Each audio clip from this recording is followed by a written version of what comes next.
પોતે પોતાની આજમાં, પોતે પોતાના મજમાં, પોતે પોતાના અંતમાં વસ્તુ ધ્રુવ છે એમને. બરાબર.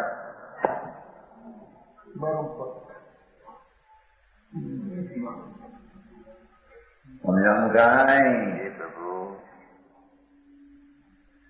અનિત્યવા નિગોથી માંડીને પર્યાયની વાત છે ને, શ્રી ક્ષેત્ર પર્યંત એ સિદ્ધની પર્યાયમાં પણ પરમ સ્વભાવ ભાવ જે ધ્રુવ છે એ પર્યાયમાં આવ્યો નથી. બરાબર. એ ધ્રુવ પણ એ ચૂપ થયો.